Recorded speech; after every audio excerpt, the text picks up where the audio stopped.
Okay guys, सो अब ये वाला पेपर जो है that is basically November 2016 and 42 variant. Okay, and I am the one doing it. सो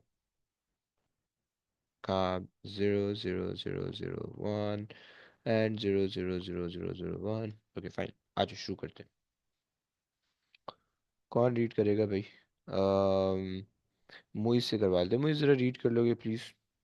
बल्कि एक बात बताओ, नहीं मुझसे नहीं करवाते. मुझे तुम ज़रा अपना सिलेबस बताओगे. तुम्हारे मॉक्स वॉक्स हो गए, चल रहे, ख़त्म हो गए, क्या सीन है? सर मेरे मॉक्स अगले साल होंगे। अरे यार, क्या बात कह दी तुमने तो. So relaxing man. तो अभी क्या करो भाई? चिल करते, रात में फुटबॉल वुटबॉल खेलने निकल जाते हुए. रोज़े नहीं नहीं, रमज़ान तरावी कबूल हो जाता नहीं? तरावी के बाद जाता हूँ अच्छा, कभी कभी। खेल के आ गए हो? जी। अच्छा, तो अभी कोई स्ट्रेस वेस नहीं है, कुछ भी नहीं होना है स्कूल में, सब खत्म है, चिल जिंदगी चल रही है? जी। सर प्रोजेक्ट बेस्ड लर्निंग है पास। अबे वो बेकार होती है, किसी काम की नहीं होती. जी। है ना, तुम्हें भी ये लगता है ना? जी, बट अरे प्रोजेक्ट यार, बनाने पड़ते हैं। सर बनाना पड़ता है यार, कोई बात नहीं, वो तो पैसे दे दें दुकान वाले को, बना के दे देगा मस्त. अच्छा. ओके, आज फिर रीड कर लो. तुम आ ही गए हो तो फिर रीड कर लो, जरा क्वेश्चन रीड कर लो. Figure 1.1 shows a student traveling down a hill in an unpowered vehicle. Figure 1.2 is part of the speed time graph for the vehicle traveling down the hill. Okay, so bro, अगर speed time graph आपको दे रखा होता है, सो gradient क्या बताता है speed time graph का? Yes. और एरिया क्या बताता है स्पीड टाइम ग्राफ का? Yes. Any idea, anybody knows? बस कुछ तो बोलो यार. Sir, gradients will give Acceleration. acceleration and area will give distance. Okay, very good. So gradient आपको, आप कह रहे हो कि ग्रेडियंट एक्सेलरेशन बता रहा है, और एरिया जो है वो आपको डिस्टेंस बता रहा है. फाइन, चलो भैया. अब how the graph show the acceleration is constant between A and B. Okay जनाब, ए एंड बी आपको दिख रहा है, स्ट्रेट लाइन आ रही है. स्ट्रेट लाइन मींस क्या, कि अब constant gradient, constant gradient mean constant acceleration, right? So क्योंकि आपके पास है स्ट्रेट लाइन. ओके जी, आगे चल लो भाई, मुझे आगे रीड कर लो. Calculate the acceleration between A and B, which means के आपको स्पीड दे रखी है. You have A zero, B at 4, and 2 का टाइम आ गया. सही है जनाब. सो आपने लगा दिया A is equals to V minus U over T. Acceleration, अच्छा, वी आपके पास है 4 माइनस 0 डिवाइडेड बाई 2 किस you 2.0 metres per second square. Okay जनाब. Describe the acceleration change between B and C. Hmm, between B and C क्या कहोगे? Acceleration change हो रही है तो इंक्रीज होगी या डिक्रीज होगी? आपके ख्याल में क्या हो रही है?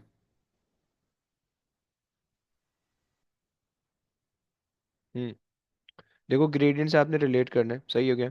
अच्छा, ग्रेडियंट अगर आप देखो भाई, ग्रेडियंट बना के चेक कर लेते हैं. 2 पॉइंट पे ग्रेडियंट बनाएंगे, हम बना लेते हैं भाई. टेंजेंट बना के उसका ग्रेडियंट कंपेयर कर लेते हैं, राइट? हमारे लिए मैथ्स में हम पढ़ रखा है, मैथ्स में हमारे लिए आसानी हो जाएगी, राइट? एक ग्रेडियंट ये आ रहा है, एक ग्रेडियंट एक इस पॉइंट पे आ रहा है. So you can see as the graph moves on the gradient of the graph become shallower. Okay, तो इसका मतलब है ग्रेडियंट डिक्रीज हो रहा है, ग्रेडियंट डिक्रीज हो रहा है, इसका मतलब है कि एक्सेलरेशन डिक्रीज हो रही है, राइट? सो हमें जो है ना ग्राफ के ग्रेडियंट से पता चला कि ग्रेडियंट इज डिक्रीजिंग, राइट? और downward sloping line shows that. चलिए आगे आ जाइए please. Use figure 1.2 to obtain an approximate value for the distance traveled by the vehicle in the first 10 seconds as shown on the graph. Okay, अच्छा, first 10 second बोले तो ओहो मसला हो गया. तो मसला क्यों हो गया भाई? क्योंकि आपके पास स्ट्रेट लाइन नहीं है, आपको अप्रॉक्सीमेट करना पड़ेगा, समझ रहे हो ना? तो कर लेते हैं भैया. हमें सबसे पहले तो 4 नंबर देगा, 4 नंबर दे रहा है. सो हम सबसे पहले कह देते हैं कि भाई इन्होंने शो, ओके, हम ये कह सकते हैं कि भाई distance distance travelled should be equal to, E भी आना चाहिए, should be equal to area under the curve, right? हम ये बात कर सकते हैं, सही है। चलो, जब हमने ऐसी बात कर दी, अब हम अप्रोक्सीमेट कर लेते हैं भाई। सबसे पहले तो हम एक बड़ा एरिया देख लेते हैं, उस बड़े एरिया को काउंट कर लेते हैं, राइट। सही है, ये हमारे पास आ गया एक बड़ा box, right.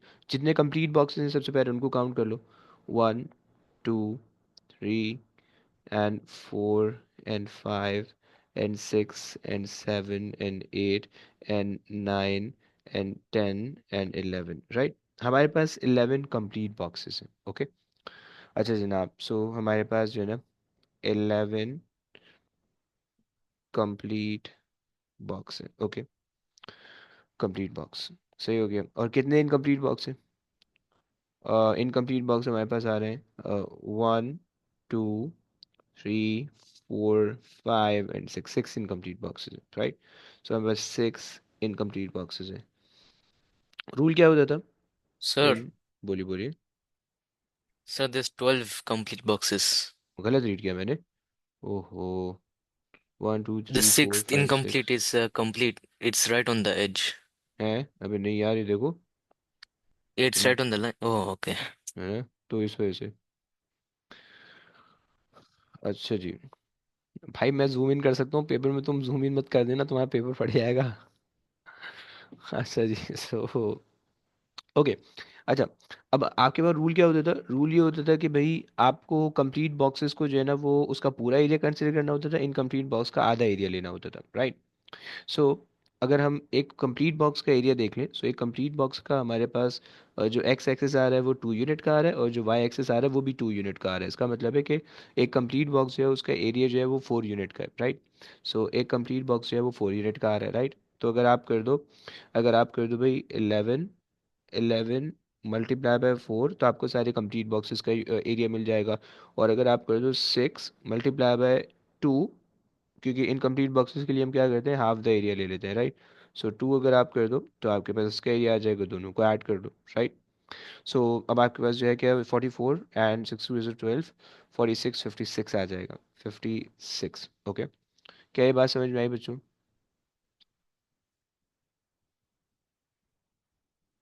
Yes, any problem? Yes, sir. चलो, No problem, sir. परफेक्ट। अच्छा जनाब, चलिए आगे चलते हैं। अच्छा, बाय द वे देख लेते हैं इसकी मार्किंग की क्या कह रही है, एग्जाम रिपोर्ट भी देख लेते हैं। हमने सही निकाला है, अप्रोक्सीमेशन हमारा सही तो ही नहीं रहा। हमें कितने नंबर मिल पाएंगे ऐसे? सो अच्छा जी, हाँ ये सारी चीज़ें सही है, डिक्रीजेस भी, ओके फाइन। ओहो, अच्छा, अगर 56 से 66, 54 से 66 के दरमियान एरिया है, then we will get 3 mark, right, हमारे एक उसमें। एंड टोटल डिस्टेंस जो है अगर 58 से 62 के बिटवीन में देन हमें जो है ना वो पूरे मार्क मिलेंगे, राइट। सो विच मीन्स के they are basically considering 12 complete boxes instead of 11, right. अगर 12 कंप्लीट बॉक्सेस कर लोगे then you will get 12 time 4 48 and 60, तो फिर 60 आ जाएगा आपके पास, राइट। एग्जामिनर रिपोर्ट भी देखते हैं, एग्जामिनर क्या कहता है इस बारे में, सही है। अच्छा जनाब, 41 हमने देखना है। 40 40 सॉरी, तो 60s में पहुंच गए हम। कमान कमान कमान 42 करें, सही है। अच्छा, 42 का लास्ट वाला पार्ट था। Many candidate answer this well, usually candidate realized the need to estimate the area under the graph and the range of the method were shown. Many were excellent in approximation, but others were too inaccurate or simply wrong. Oh, oh, okay. उसने कुछ इतना बताया नहीं है, but वो कह रहे हैं कि बस इस तरह से कर सकते हो, सही है। तो चलो, आप अगर ये इसको पूरा एरिया ले लोगे देन ओके फाइन, वो आपके पास जो है ना और ज़्यादा एक्यूरेट आंसर दे देगा, सही हो गया। चलो, गुड हो गया। आगे आ जाओ भाई। कौन है भाई जिंदा? ईमान, ईमान है कि हमारे पास ईमान? ईमान, यस ईमान है। State an expression for the kinetic energy of an object of mass m that is moving with a speed v जल्दी से बता दो 1 by 2 mv square. यार, वेरी गुड हो गया। Okay, please move on. State and explain whether kinetic energy is a scalar quantity or vector scalar. Okay, very good. Ratte वाली चीज़ें, right, इसमें कोई लॉजिक नहीं है। ओके, आगे आ जाओ। Figure 2.1 shows two fairground bumper cars. The car with The car with passengers of total mass 200 kg is moving in a straight line. It is traveling at 2.5 meter per second when it hits a stationary empty car of mass 50 kg. After a collision, the empty car moves forward in the same direction at a speed of 4 meter per second. For the car with passengers, determine its momentum when it's traveling at 2.5 meter per second. Initial momentum minus final momentum. Okay, for नहीं क्यों? Determine its momentum when it's traveling at 2.5. So they're just asking for the momentum, not the change in momentum. So momentum का formula क्या होता था? याद है momentum का formula only mv Um, yes minus mu. नहीं माइनस mu तो change in momentum हो जाएगा ना ब्रो. लोग दो चीजें होती हैं. Planning. एक होता है just momentum is mv. Okay. And जो चेंज इन मोमेंटम होता है उसको आप कहते हो कि mv माइनस mu.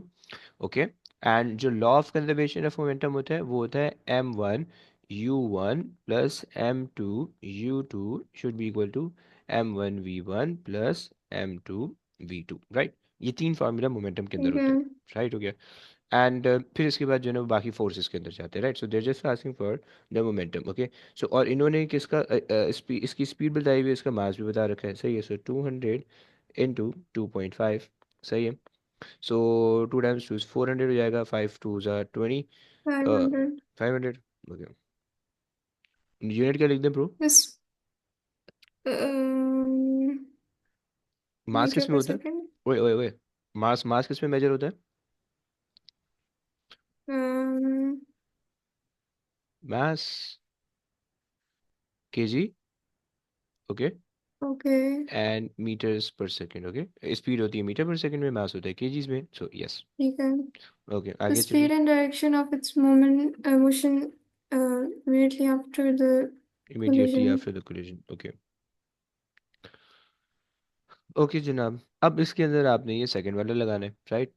सो जब पहले बेसिकली क्या है, एक कार जो है वो स्टेशनरी और एम्प्टी है. राइट. और दूसरी कार मूव कर रही है, वो उसकी तरफ जा रही है, पहली वाली जो stationary car. Right. And after the collision जो है ना they will move in some certain direction. सही है. अच्छा इन्होंने कहा कि after the collision the empty car move forward in the same direction at the speed of this. इन्होंने ये चीज़ आपको बता रखी है. Right. So you can use this thing. Right. So आप कह सकते हो कि भाई मोमेंटम momentum या momenta before the collision should be equal to the momenta after the collision. Right. अच्छा जी. Momentum before the collision is only caused by the moving car. The stationary car will have zero momentum. Okay. And the moving car is at 500 momentum. Right. And after the collision the stationary car move off in the rightward direction. Right. सही हो गया. car moves in the same direction. अच्छा जनाब.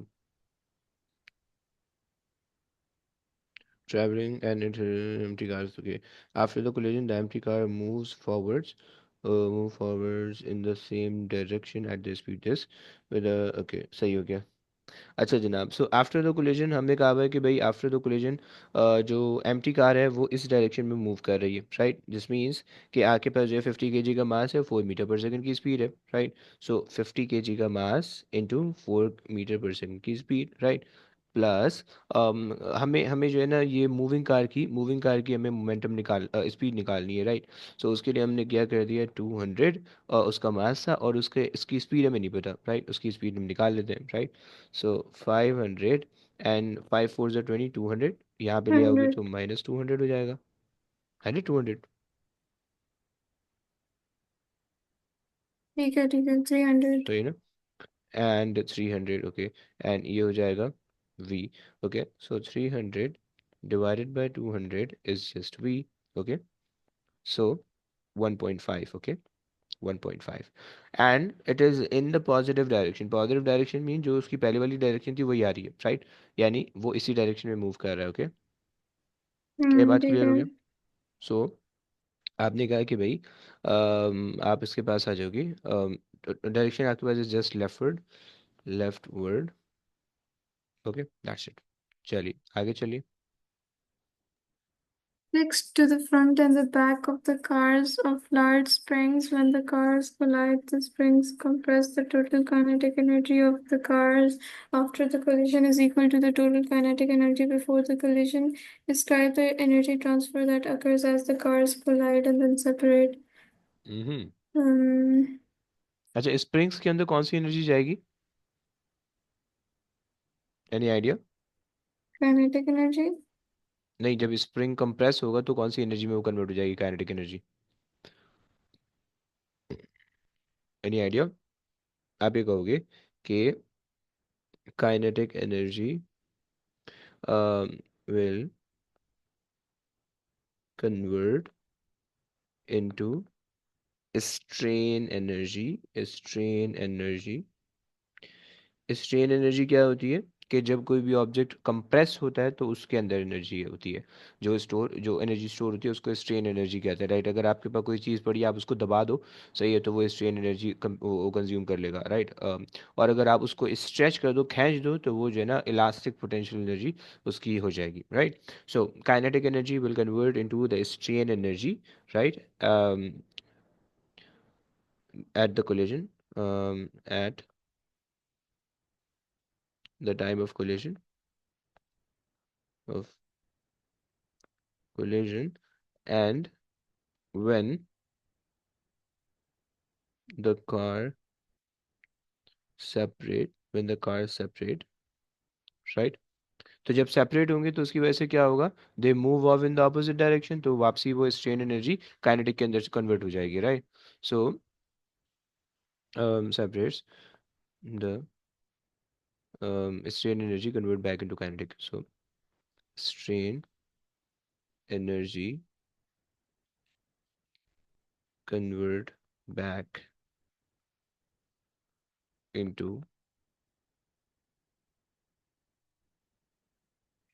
kinetic. चलो भैया, अच्छा जी, देख लेते हैं इसकी एग्जामिनर रिपोर्ट भी देखते हैं, एग्जामिनर क्या कह रहे हैं तुम लोग के बारे में। अच्छा जनाब, वो जो मोमेंटम था जिसमें law of conservation of momentum लगा था, उसको देख लो।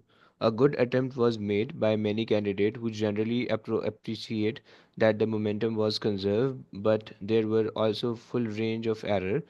These include the candidate missing the information that the empty car has a speed of this, and or assuming that the car sticks together, okay, or missing out the empty car altogether. अच्छा जनाब, after the collision and incorrect rearrangement and manipulation of the equation, okay, so हर तरह के error इसके अंदर आते हैं, right? So this part of the question is difficult by many candidates. So मैंने जो है ना इसके थोड़े बहुत क्वेश्चन भी तुम्हें देने करने के लिए, okay. Last part was most candidate gain full credit. The most common error was failing to mention the elastic or strain energy in the spring. Okay, candidate answer were then often merely repetition of the information in the question. Okay, so you have to say that कि आपके पास जो है ना kinetic energy convert हो रही है strain के अंदर, पहले जब वो कंप्रेस हो रही है, देन जब वो वापसी एक दूसरे से दूर जा रही है तो वो स्ट्रेन एनर्जी वापसी काइनेटिक के अंदर कन्वर्ट हो जाएगी। चलो, वेरी गुड, हो गया। ठीक ओके, है। सही। अच्छा, ये सिलेबस में नहीं है, इसको स्किप करा देते हैं। चलो आगे आ जाओ भाई। अच्छा जी, अब्दुल्ला भाई आप बैठे हुए। Okay Abdullah, can you please read the question?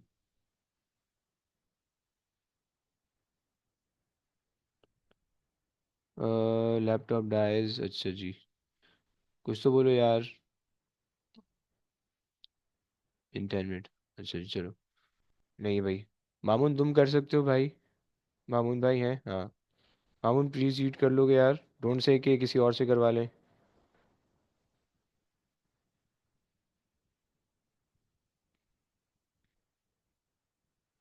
Yes, come on.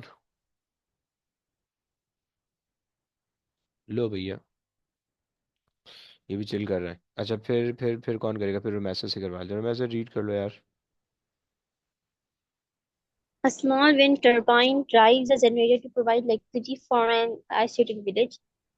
The decreasing kinetic energy of the wind striking the turbine is 16,200 joules every second.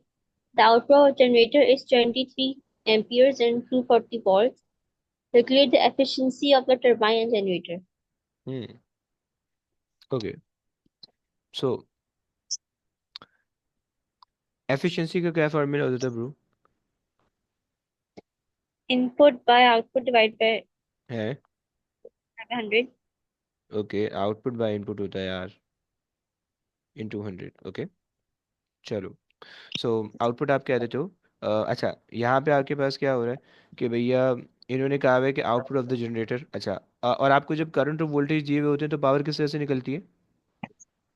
उनको जस्ट मल्टीप्लाई करके आपको पता है power is equal to I V, Okay. In case आपके पास जो है वो इलेक्ट्रिसिटी दे रखी है, remember. Two G forty sir. आ गया, सही है। सो आउटपुट आपके पास आ गई 240, right. 240 into 23, right. Input power क्या आएगी? यस। Six. सर जो दी हुई है उसको.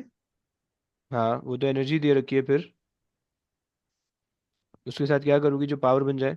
पावर का फॉर्मूला क्या होता था? एनर्जी अपॉन टाइम, इज ऐसे इक्वल ही टू ना? Power by time. Okay. Sir लेकिन टाइम तो नहीं दिया हुआ. अबे दे तो रखा है, उसने कहा एवरी सेकेंड। एवरी सेकेंड का मतलब क्या है? In 1 second there will be this much energy decrease. Okay, so आप ये लिख सकते हो 16,200 डिवाइडेड बाई 1। उसका मतलब एक ही होगा, बट वो खुद ही खुद पावर के अंदर कन्वर्ट हो जाएगा। क्लियर हुआ ना? यस रूम ऐसा। जी सर. चलो, निकाल दो कितना आ रहा है?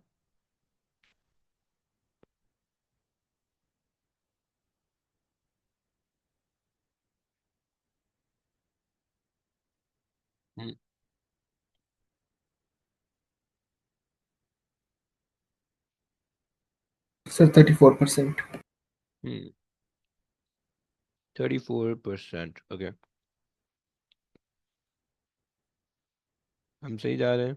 हाँ जी, सही जा रहे हैं। चलो आगे रीड कर लो please. When electrical energy is not required, generator charges batteries that then provide electricity during periods of no wind. State the term used to describe the energy stored in the batteries. Chemical energy. Very good, हो गया। आगे आ जाओ। The use of wind turbine on large scale has environmental and economic impact. Describe the one environmental impact and one economical impact. Say hmm. environmental may harm to wildlife, harm to animals. अबे वो बताओ ना, फायदे बताओ, नुकसान क्यों बता रही हो? फायदे. है। चलो दोनों कह सकते हो, कोई मसला नहीं है। लाइक इम्पैक्ट है ना, so impact can be positive और can be negative, it's up to you. Yes, आप कह रहे हो कि भाई dangerous So, for the birds, right? ऐसा कह रही हो? जी सर. चलो, और क्या कह सकते हो? इकोनॉमिक्स में क्या फायदा हो सकता है, ये क्या नुकसान हो सकता है? सर इलेक्ट्रिसिटी बन रही है तो ये देखो ना, फायदा हुआ. अबे नहीं ना, ये तो फायदा उसने बता रखा है, इसका और क्या फायदा हो रहा है? मतलब इलेक्ट्रिसिटी बनने में क्या हेल्पफुल है कि आपको कोई फ्यूल रिक्वायर्ड नहीं है, राइट? आपको जो है ना, मतलब आपको इन्वामेंटल, यानी आप कह लो कि कोई पोल्यूशन नहीं जनरेट हो रहा, राइट? तो ये सारे फायदे हो सकते हैं। नुकसान ये हो सकता है कि you required a large land, you required heavy maintenance, right? तो ये सारी प्रॉब्लम्स हो सकते हैं, राइट? अब इसमें से कोई भी लिख सकते हो, राइट? सो नो फ्यूल, बहुत सिंपल सा क्वेश्चन है ये। सही है ना? दो मार्क बेकार के कटेंगे अगर किसी के कटेंगे इसमें, right? No fuel needed. Okay, needed, right. Environmental friendly, तो इसके अंदर देखो, इम्पैक्ट के अंदर तुम दोनों चीजें लिख सकते हो, राइट? बेनिफिट भी लिख सकते हो और ड्रॉबैक्स भी लिख सकते हो, बट आपको उस तरीके के लिखने हैं, राइट? सेंसेबल लिखने हैं, बेवकूफ़ी नहीं करके आ रही। ओके, क्लियर हो गया? जी सर. चलो आगे आ जाओ। रियाज रीड कर लोगे please? 5A. State a comparison of the arrangement of molecules in ice in liquid water. Hmm. Ice, it's compact and uniform. Liquid water, it's free, like they slide over each other. They slide over each other. Okay, so हमने कहा कि भाई they are arrange in the repeating pattern, और आप कह सकते हो कि So we can say arrangement can be random. If you are saying that, so चलो ओके, कह सकते हो। सो हम ये कह रहे हैं कि भाई molecules are fixed in their position, right, और आप ये कह रहे हो कि यहाँ पे जो है ना molecules molecules are moving randomly. चलो आगे आ जाओ। Movement of molecules of ice and water.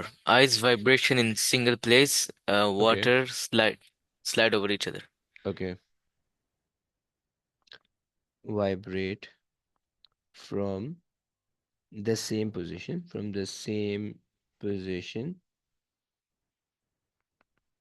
सही है। एंड आपने कहा कि लिक्विड वाटर जो है क्या होता है, they slide over each other और they move around, right, move around. अच्छा फिर प्रॉब्ली मूव अराउंड यहाँ पे ना, फिर शायद हमें नंबर थोड़ा सा मिलने में मसला हो। उन्होंने अरेंजमेंट पूछी हुई है, हमने मूवमेंट लिख दिया। हम ये कह सकते हैं कि भाई देयर पोजीशन चेंजेस, राइट, हम ये कह सकते हैं, तो ज़्यादा हमें जो है ना फ़ायदा हो जाएगा। चलिए आगे आ जाइए। The mass of the ice on a ice hockey rink is 51,000 kg. Density of ice is 920 kg per meter cube. Calculate the volume of ice in the rink. Okay, formula क्या होता है भाई? Density equals mass over volume. Very good very good. And maths आपको दे रखा है 150000 divided by volume हमें नहीं पता, डेंसिटी हमें पता है, तो हम एक दूसरे को क्रॉस मल्टीप्लाई कर लेते हैं। सो 920 इज इक्वल्स टू वॉल्यूम, कितना बनता है? 55.43. 55.43, तो बस 55 हम ले लेते हैं। यूनिट क्या होगा भाई? Meter cube. Very nice perfect. आगे आ जाओ। अच्छा To एक मिनट form एक मिनट, the अब एक मिनट एक मिनट। अच्छा ये वाला पार्ट अब सिलेबस में नहीं रहा, आगे वाला थर्मामीटर का है, पीछे वाला जो है वो उसका है स्पेसिफिक हीट कैपेसिटी का है, latent heat of fusion का है। सही, so you can skip that, अब उसकी ज़रूरत नहीं है। अच्छा ये रीड कर लो प्लीज़, ये रीड कर लो, रियाज आप नहीं करना है। the pitch of a sound wave increases. Tick one box to indicate the change that occurs. Okay, Frequency very good. increases. Pitch related with the frequency, good. And loudness related with, Loudness amplitude increases. Very good. Amplitude increases. Okay आ जाओ, आगे आ जाओ। Fig 6.1 shows an astronaut and a spacecraft on the surface of the moon, where there is no atmosphere. A piece of machinery within the spacecraft produces a loud sound of frequency 12 kilohertz. Okay. Take one box that indicates the reason why the astronaut cannot hear this sound. Hmm, Sound cannot travel through a vacuum. अरे यार very nice very nice. Okay आगे आ जाओ, perfect. Some training for space travel is carried out underwater. State an approximate value for the speed of sound in water. हम्म, कितने लिख दे? 1500, 1500 लिख दे। 1500 कह रहा है भाई, कह रहा है मैं 1500 कह रहा है। Yes. चलो वेरी गुड, आ गया। उसने आते ही तुम्हें छेड़ Calculate, दिया है ना? yes. Calculate the wavelength in water of a sound wave of frequency 12 kilohertz. Okay, so formula v equals to f lambda. Speed, yes. Okay very good. अच्छा जी, Uh, 1500 over 12,000. Over 12,000, right. अच्छा by the way इसके अंदर ना बहुत range of different answers हो सकते हैं। जिसने भी पिछले वाले पार्ट में जो भी चीज़ लिखी होगी ना, बस उसको वही जो है ना वो कर रहा होगा, यानी वही उसको यूज़ करना है। 0.125 meter.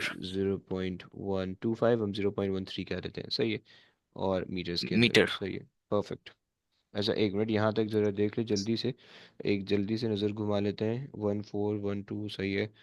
13 से 17 अंदर तक की रेंज रेंज दे रखी है, राइट, और पिछले वाले पार्ट से वो वैल्यूएट कर रहा है। चलो आगे आ जाओ। Page 6.2 shows the successive crests of a water wave approaching a narrow gap in a barrier. Okay, diffraction diffraction का केस होता हुआ लिख रहा है ना, हाँ? Yes. Okay Draw the crest. It will be like circular, okay very good half circle. Very good, Similar. But हमने क्या चीज़ सेम रखनी है? A wavelength, distance between the waves. Very good.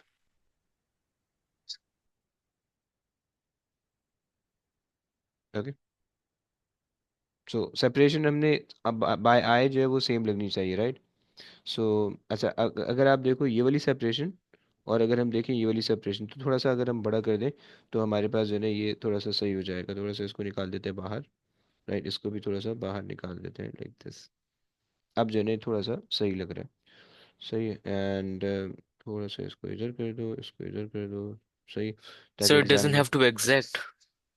Not to be exact but देखने से बस आपको ये लगना चाहिए, राइट? मतलब अगर कोई बंदा देख रहा है ना तो उसको ऐसा लगना चाहिए कि आपने सही किया है, राइट? बस ये होना चाहिए। Okay, it doesn't have to Okay, be sir. Very exact और वेरी प्रिसाइज, उसकी जरूरत नहीं है। ओके, आ जाओ भाई, this is also not the part of the syllabus. Okay, Iffat भाई खाली बैठे हो, जरा प्लीज ये रीड कर लो।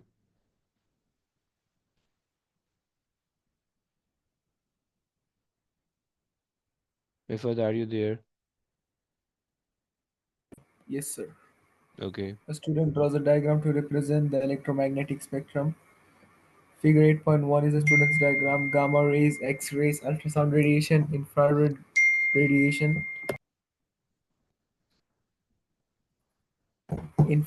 radiation, microwaves, and earthquake waves. And then it's in increasing wavelength. Hmm. The student has made two mistakes. Figure 8.1 crossover is wrong and correct the diagram. Hmm. Gamma rays, X rays. क्या Sir, मतलब? X rays, infrared and microwave should be no, they are सही, they are correct. infrared, microwave, earthquakes, ultrasound, and X bro, rays. उसने कहा कि electromagnetic spectrum है। Electromagnetic spectrum contain the electromagnetic wave. Ultrasound radiation is basically related to the sound and not the electromagnetic wave, okay? And earthquake Yes, waves sir. are basically related with the seismic wave, okay? So they has nothing to do with the electromagnetic wave. So these are the two incorrect things उस बेवकूफ ने add कर दी। Okay, let's move on.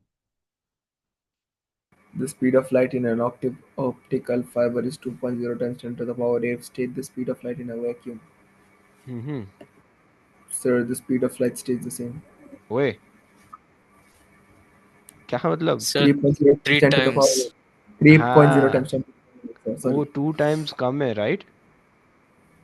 if the Yes. light travels in a medium, so उसकी speed decrease हो जाएगी, right?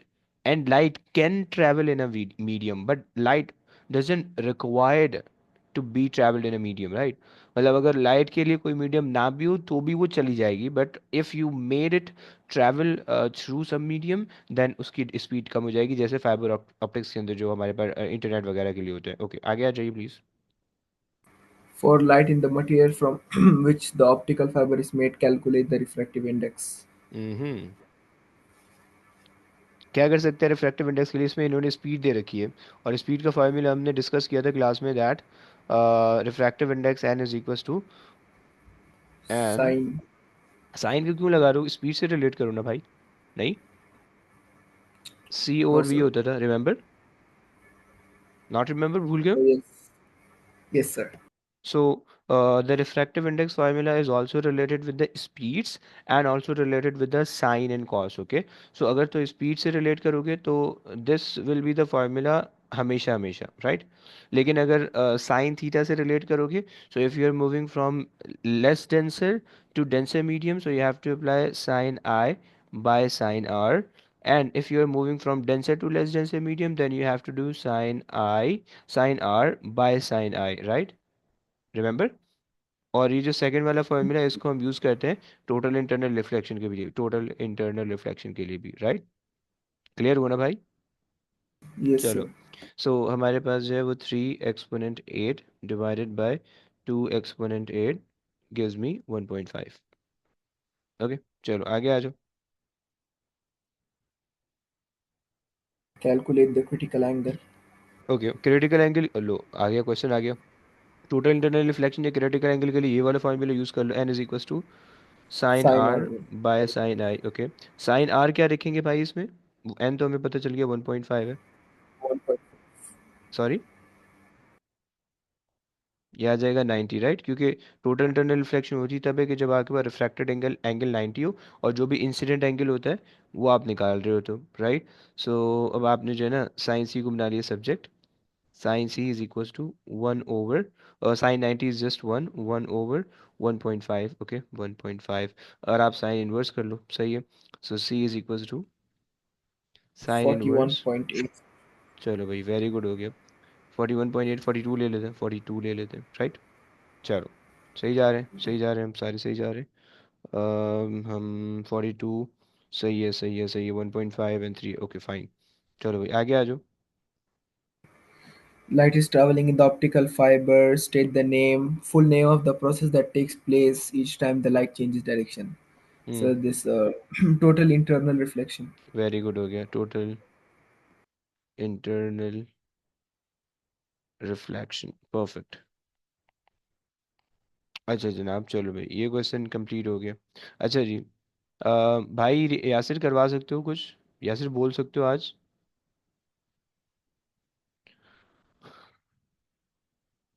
Yasir भाई of चल रहे हैं?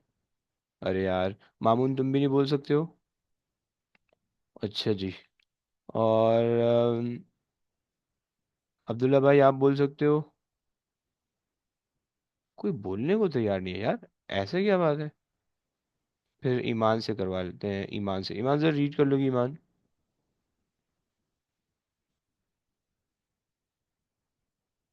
ईमान are you there? Come on, I will help you please. Sir, I'll do it. अबे रुक, अब यार पढ़ लो यार प्लीज। अच्छा, सो अच्छा तुम कर लो भाई, तुम कर लो। Fig 9.1 is a circuit diagram. The बेटा मैंने circuit बहुत consists कंफ्यूज करना है तुम्हें इस क्वेश्चन में, हाँ। the circuit consists of three resistors and three identical 1.5 volt cells. State the total. It will be hmm. 1.5 times 3, so 4 4.5। Okay, 4.5. Okay इसमें तो कोई कंफ्यूजन नहीं है, सीधा सीधा आ रहा है। 1.5 टाइम 3, ओके आगे आगे आ जाओ। Combined resistance of the resistors in parallel. Hmm. Sir, I got this same exact question in the test. When? School test? In the beginning, yeah, I think like 3 months ago. अरे अच्छा जी। 1 over 60 plus 1 over 30. अबे तुमने तो याद किया, भाई तो गलत है यार, ये तो चीटिंग है यार, नहीं नहीं नहीं। So this is basic knowledge. It will be ऐसा? 20. Okay 1/30, okay 1/r total. 1 over 20. It will be 1 over 20, so 20. Very good, 1/20, so you're saying 20, good. आगे आ जाओ। Total resistance of the circuit. 20 plus 55. या, Yes, सो 75। 75. सो 20 plus 55, सो 75। चलिए आगे आ जाइए। I equals V over R. Okay, Uh, V was 4.5. कैसे अच्छा okay, यहाँ तो फंसोगे बेटा, यहाँ तो तुम करके दिखाओ, मैं अभी ऐसा कंफ्यूज करूंगा ना तुम्हें, देखना। 4.5 over, hmm. uh, what was the total resistance? 75, right? अबे यार कैसे, तुम्हें Sir, this is कैसे basic knowledge, सही sir. This is easy, कोई easy. बेसिक नहीं, कोई नहीं, उसने कंफ्यूज करने के लिए तुम्हें 55 दे रखा है, तुम क्यों नहीं कंफ्यूज हो रहे? तुम 55 क्यों ले रहे हो, 75 क्यों ले रहे हो, 75 क्यों ले रहे हो, 55 क्यों नहीं ले रहे? Because it's series. नहीं कोई नहीं, ऐसा नहीं बोल सकते आप, बिकॉज इट्स सीरीज। बेटा ये याद किया हुआ है तुमने, ये गलत है, ये गलत है So, ब्रो। nahi. अच्छा okay, 0.06. Okay 0.06, by the way, by the way 0.060, by the way आप ये कहोगे कि whatever the current in the whole circuit, that same current will go through 55, so that's why we are taking the total resistance, because whatever the total current in the circuit, that will be decided by the total resistance of the circuit, right? So this is the reason, okay very good, आगे आ जाओ। The currents in the 30 ohm and the 55 and the 60 ohm resistors are all different. State the resistance of the resistor in which the current is the largest, the smallest. नहीं नहीं, ये तो नहीं हो पाएगा, बहुत मुश्किल है। The largest will be in 30. Yes yes yes yes yes yes yes, गलत गलत, यस। 50 अबे as 55 क्यों क्यों भाई, क्यों 55 क्यों? because it's in series, so all the current will pass through. Okay, okay. Will pass, like the largest current will pass through it first and then it will Yes, get distributed. Okay, very good, very good. Okay, so 55. Perfect. And then the smallest will be 60. very good. बच गए बेटा, चलो फंस गए थे थोड़ा सा फंस गए थोड़ा सा। चलो very good very good very Sir, good. I got zero in this when I had the test. अरे यार, बस यही वजह है कि बेटा तुम बच गए आज। अगर उस दिन तुम्हें पूरे नंबर आए होते ना तो आज तुम यकीनन गलत करते।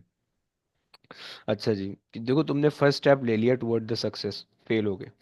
अच्छा जी, चलो ओके। आ जाओ भाई। रुमैसा जरा ये कर लोगी प्लीज। एक मिनट, हाँ जी हो जाएगा। आ जाओ।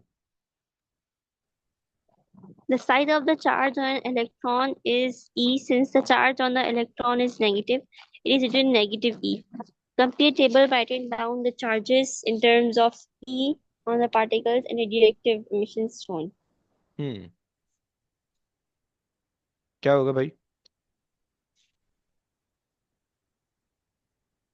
सर, प्रोटॉन में इलेक्ट्रॉन। प्रोटॉन में पॉजिटिव ई लिख लो। जी राइट। सर, फिर सही है। देखो ई का न्यूट्रॉन में मतलब, सर। ई को, देखो ई को आप ऐसे कंसिडर कर लो, E is just negative one, let's say E को ऐसे लिख लो, राइट। सो वन तो पॉजिटिव भी तो हो सकता है ना, तो हमने उसके। अच्छा जनाब, सो न्यूट्रॉन आपके पास आ जाएगा 0। जीरो, जी sir. Okay okay. And alpha particle? 4E। 4E? 4E कैसे? चार्ज बताना है, मास बताना है। -2E। +2E ना,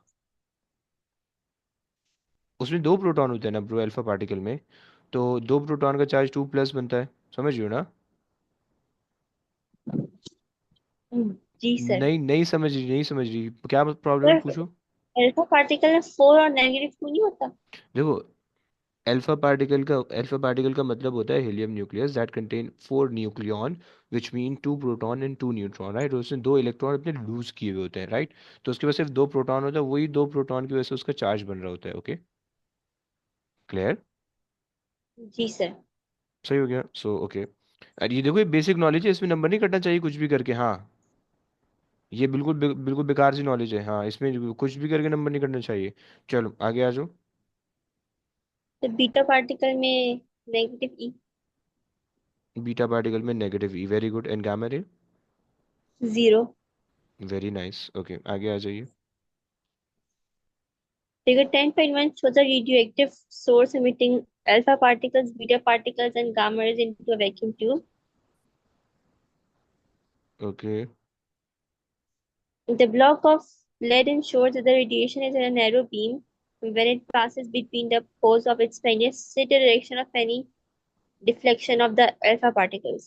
ओके। सो अल्फा पार्टिकल कहाँ पे जाएगा मैग्नेटिक फील्ड के, अच्छा मैग्नेटिक फील्ड बाय द वे इस डायरेक्शन में, right. This is the direction of magnetic field, okay. अच्छा जनाब, क्या बोलोगे अब आप?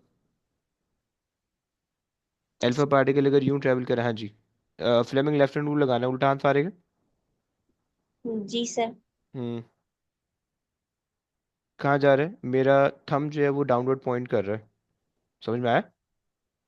तुम लोग को समझ में आया भाई? नहीं आया, नहीं जी आया? सर। नहीं आया, पता नहीं कहाँ से जी सर।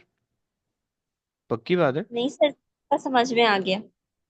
देखो मैं भेज देता हूँ तस्वीर, ये बेसिकली इस तरह से होगा। अल्फा पार्टिकल हाँ यूं जा रहा है, ये आपके पास आना चाहिए लाइक दिस। मैंने भेज दिए पिक्चर ग्रुप पे।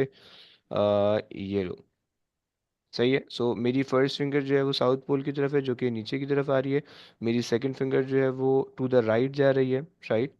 My first finger should be in this direction, my second finger should be in that direction, and मेरा थंब जो है वो नीचे को आ रहा है when I am using my left hand, okay. चलिए आगे आ जाइए। सो आप कह दोगे कि भाई इन टू द प्लेन, सही हो गया, क्लियर हो गया। चलो भाई आगे आ जाओ। बीटा पार्टिकल कहाँ जाएगा? हाँ जी, beta particle out of the plane आ जाएगा, नेगेटिव चार्ज, ओके। और इसकी जो अगर आप डायग्राम बनाओगे, सो आपके पास जो है ना, your first finger should be in this direction, your second finger should be opposite to the direction of flow of beta particle, and first finger thumb ऊपर पॉइंट कर रहा होगा like this. Let me show my hand, like this, okay. So this is how वो ऊपर जा रहा होगा, so out of the plane आप कह दोगे, out of the plane. Okay. And x raise जो होगा, गामा रेज जो होगा वो, it won't deflect at all, right. Go, it goes undeviated. Okay, is that clear? जी Yeah. सर। ओके भैया, आखिरी क्वेश्चन है। ईमान, ये आखिरी क्वेश्चन आपने कराना है। अब आज जरा रीड कर लो जल्दी से please. Radioactive nuclide has a half-life of 4 days. A sample contains 9.6 multiplied by 10 raised to power 8 atoms of the nuclide. Calculate the number of atoms of the nuclide containing remaining after 12 days. Okay, अच्छा जी। ईमान, उसने half life कितनी दे रखी है? 4 days 4 की दे रखी है। days. Okay. अच्छा जनाब, और उसने नंबर ऑफ एटम दिए हुए हैं इतना, सही है। So at time T equals to zero, जब टाइम ज़ीरो होगा तो आपके पास जो नंबर ऑफ एटम होंगे, सही है, जो नंबर ऑफ एटम होंगे वो हमारे पास होंगे 9.6 एक्सपोनेंट 8, राइट। और जब हमारे पास 4 डेज गुजरे होंगे, आफ्टर 4 डेज यानी फर्स्ट हाफ लाइफ जब हमारे पास गुजरी होगी, तो ये एग्जैक्टली हाफ हो जाएगा। ईमान, ऐसे ही ना? तो ठीक है। जब एग्जैक्टली हाफ हो जाएगा तो ये हो जाएगा 9.6 डिवाइड बाई 2 करोगे तो कितना हो जाएगा? 4 4.6, 4.6, 2.8. 4.8, ओके 4.8, सही है। 4.8 एक्सपोनेंट 8, यानी मैंने इसको जो है ना डिवाइड बाई 2 कर दिया, सही है। फिर उसके बाद जो है जब सेकंड हाफ लाइफ गुजरी होगी, विच मीन जब 8 डेज गुजरे होंगे, तो 8 डेज जब गुजरे होंगे तो क्या हो जाएगा, ये अगेन डिवाइड बाई 2 हो जाएगा, राइट। तो ये कितना हो जाएगा फिर? ये हो जाएगा 2.4 एक्सपोनेंट 8, राइट। एंड फिर उसके बाद जो है, जब आपके पास जो है ये 12 डेज गुजरे होंगे, तो अगेन आप इसको डिवाइड बाई 2 कर दोगी, तो ये कितना हो जाएगा? ये हो जाएगा, ये हो जाएगा 1.2 एक्सपोनेंट 8। ईमान, आप समझ पा रही हो? ईमान प्लीज़ हाँ ना बोलो। ठीक है। ओके। सो ये भी 2 और ये आपके पास फाइनल आंसर आ गया। सो हमने कहा कि भाई 1.2 एक्सपोनेंट 8, राइट। इसका फॉर्मूला ज़्यादा आसान लगता है, ये वाला तरीका ज़्यादा आसान लगता है? ईमान, कौन सा अच्छा लगता है? फॉर्मूला। फॉर्मूला? अरे पहले बता देना यार, हाँ हाँ हाँ। सो फॉर्मूला हम कहते हैं कि भाई ए इक्वल्स टू ए नॉट और 1/2 to the power of n, सही है। n हमारे पास होता है गिवन टाइम, गिवन टाइम हमारे पास है 12 days, 9.6. 12 day divide by 4, okay. So okay. या ठीक है। 3 आ जाएगा, सही है। सो n हमारे पास आ गया 3, सही है। n को n की जगह पे रख लो। और ए नॉट हमारे पास दे रखा है, ए नॉट बेसिकली एटम्स है। सो हमारे पास है 9.6 exponent 8, right. And times 1/2 n cube, सही है। अब आप इसको सॉल्व कर लो। सो ये बेसिकली हो जाएगा 1/2 क्यूब 1/8 बन जाएगा, और मल्टीप्लाई में 9.6, यानी 9.6 डिवाइड बाई 8 करोगे, get the same thing, okay. Clear हुआ ना? ठीक है। चलो आगे आ जाओ। The count rate from the sample is measured in a laboratory where the background count rate is 16 counts per minute. A detector is placed at a fixed distance from the sample. The initial count rate measured by the detector is 160 counts. Calculate the count rate measured by the detector after 12 days. हम्म। अच्छा जनाब। अच्छा, ईमान, background counts की या background radiation की क्या आपको rule पता है कि अगर हम वो मेजर कर रहे होते हैं तो फिर क्या करते हैं? यस, Um, बैकग्राउंड काउंट जो होता है। initial को back बोलो बोलो बोलो, initial सही को कहा। background से minus करते हैं। Very good very good very good very good very good very good. So आपने माइनस कर दिया, you will get 144, okay, as your source radiation, right. अब इन्होंने कहा हुआ है कि 4 डेज 12 डेज, राइट। 4 डेज की हाफ लाइफ है, 4 डेज की हाफ लाइफ है, राइट। सो एन अगर हम यहाँ से निकालें, N is basically given time which is 12 divided by half life which is 4। सो मेरे पास आ जाएगा 3, राइट। फॉर्मूला अगर मैं अप्लाई कर लूँ, so A equals to A naught and 1/2 to the nth power, right.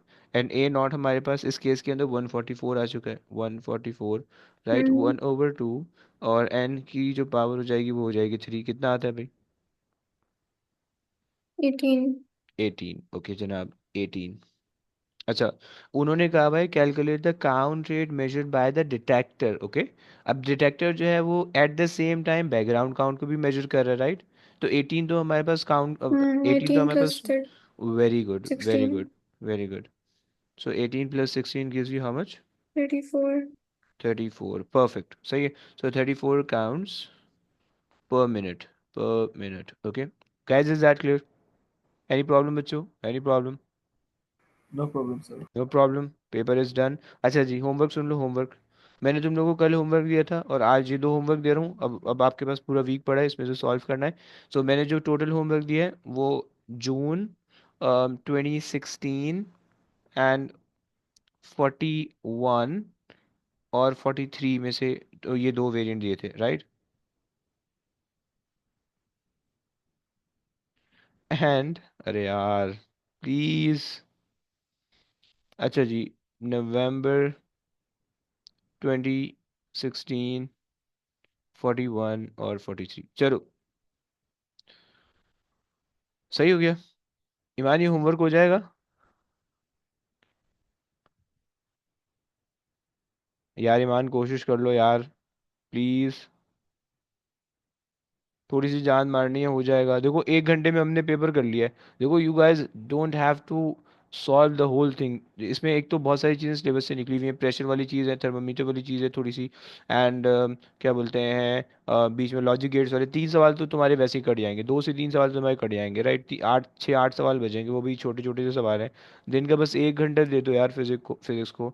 चलो मैं तुम्हारी आसानी के लिए बोल देता हूँ, ये 4 पेपर बन रहे हैं, 41 43, 41 43।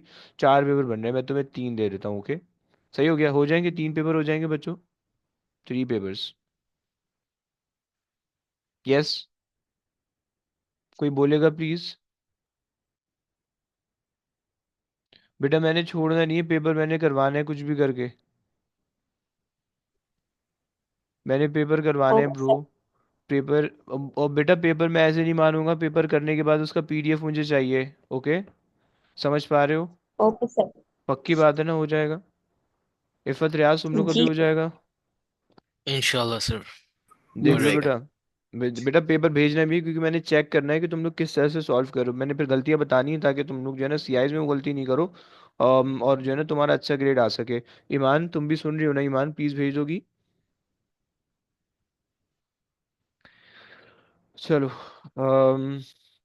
यार देखो, थोड़ी सी मेहनत कर लो, थोड़ी सी मेहनत कर लो। मुझे पता है अभी तुम लोग को वैसे ही रमज़ान चल रहे हैं, मैं अजाब बन गया हूँ, शैतान बंद हो गया। तुम बोल लो सर आप क्यों नहीं बंद हो रहे? यार बस थोड़ी सी मेहनत कर लो बस, तो फ़ायदा दोनों का फ़ायदा हो जाएगा। मेरा तो खैर कोई फ़ायदा नहीं होगा, मैं तो ए लेवल ओ लेवल्स दे चुका हूँ, मेरा बी बना था बेकार सा। सही, बट मैं नहीं चाहता तुम लोग में से किसी का बी बने। तुम लोग सबका मुझसे अच्छा ग्रेड आना चाहिए एटलीस्ट, ओके?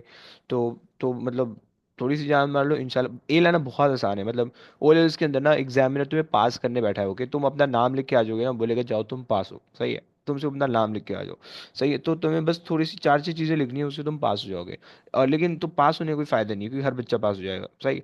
तुम्हें सिर्फ और सिर्फ जो है ना थोड़ा सा अच्छा करना है, ताकि तुम ए या स्टार तो लेके आओ ना। मतलब ओ देखो, ए लेवल्स में स्टार लाना बहुत मुश्किल है, ए लेवल में फेल होना बहुत आसान है। बच्चों के ना 3 सब्जेक्ट लेते हैं, at the end of that तीनों में स्ट्रेट यू बन जाता है, सही है? और फिर वो 3 साल 4 साल तक रीटेक ज़ीरो होते हैं, सही है? ओ लेवल में तो बहुत आसान है पास होना, राइट? तो ओ लेवल में तुम थोड़ी सी जान मार लोगे, तुम्हारा अच्छा ग्रेड बन जाएगा। पास होना is not, like is not magic, right? लेकिन ए लाना, ये स्टार लाना, वो फिर मजे की बात होगी, सही है? तो इसलिए थोड़ी सी जान मारो, अभी से जान मारोगे तो फिर एंड टाइम पे अच्छा हो पाएगा। अगर एंड टाइम पे जान मारोगे तो फिर उसकी कोई गारंटी नहीं है, ओके? तो इसलिए प्लीज़ अभी से जान मारना शुरू कर दो। 2 2 3 3 पेपर या 4 4 पेपर जो मैं होमवर्क दे रहा हूँ, बस वो मेरे साथ साथ करते रहो। अगर तुम्हें नए पेपर करने में मसला है, अगर तुम में से कोई भी बच्चा अपने आप को वीक समझ रहा है, उसको नए पेपर करने में मसला है, तो वो नहीं करो। मतलब जैसे 41 43 और 41 43 में दे रहा हूँ ना, एक पेपर स्किप कर दो, इसमें से 43 नहीं करो, 41 कर लो। और जो मैंने 42 करवाया हुआ है ना, इसकी मैं वीडियो अपलोड कर देता हूँ, सही है? उसी वीडियो को देख के उसी पेपर को दोबारा से रिपीट कर लो, राइट? तो ताकि तुम्हारे जो कॉन्सेप्ट हमने क्लास में डिस्कस किए ना, वो कॉन्सेप्ट रिकॉल हो जाए, रीबिल्ड हो जाए। तो उससे बस जो है ना तुम्हें ये हो जाएगा कि तुम जो है ना वो तुम्हारी सारी चीज़ें रिवाइज हो जाएंगी। बस ये कर लो। अगर तुम्हें लगता है ना कि तुम नए पेपर बहुत ज़्यादा मुश्किल है, then just watch my video, 1 घंटे की है, सही है? ये भी पेपर 1 घंटे का है, पिछले वाला भी 1 घंटा का, 1 घंटे में हो गया, सही है? तो just watch the video and just solve it. मतलब पहले खुद सॉल्व करना, और फिर अगर वो नहीं हो then play the video and watch it, and and फिर स्टॉप करो नेक्स्ट क्वेश्चन के लिए, एमटी खुद सॉल्व करो एंड इस तरह से कर लो। तो इससे जब तुम्हारा ऐसा ऐसा वो बिल्डअप हो जाएगा, सही है, यानी तुम्हें सोचना किस तरह से, क्वेश्चन को अप्रोच किस तरह से करना है, आंसर किस तरह से करना है, जब ये आ जाएगा then don't watch the video and ऐसे ही करो। राइट, तो इस तरह से जो है ना, लेकिन तुम्हें करना है। अब तुम्हारे पास ना करने का कोई टाइम, कोई वो नहीं है, right. You don't have any choice, you just have to push yourself toward the study. थोड़ा सा टाइम, 2 महीने, 2 महीने ईद हमारी बर्बाद होने वाली है, बट बकरीद में हम सब ने मिल के एंजॉय करना है, सही है। तो इसलिए बकरीद से पहले पहले सारी चीज़ें हम खत्म कर लेते हैं, तो फिर उसके बाद जो है ना वो हम सुकून से एंजॉय कर पाएंगे, राइट। सो चलो बस अब आज की कहानी तक रखते हैं। अब इंशाल्लाह सैटरडे वाली क्लास में, कलर परसों हमने क्लास करनी है, उसमें P6 करेंगे, राइट। सो सैटरडे वाली क्लास में जो है वो हम मैंने होमवर्क चेक करना है, ओके। सो सैटरडे वाली क्लास से पहले पहले मुझे होमवर्क करवा देना प्लीज़, यस, ओके। एंड हम फिर इंशाल्लाह नए पेपर करेंगे, 2017 में चले जाएंगे, ओके। चलें, ओके गाइस, टेक केयर बच्चों, अल्लाह हाफिज़। Assalamu alaikum, Allah sir. Allah Hafiz, sir. हाफिज़, वालेकुम सलाम, वालेकुम सलाम, अल्लाह हाफिज़।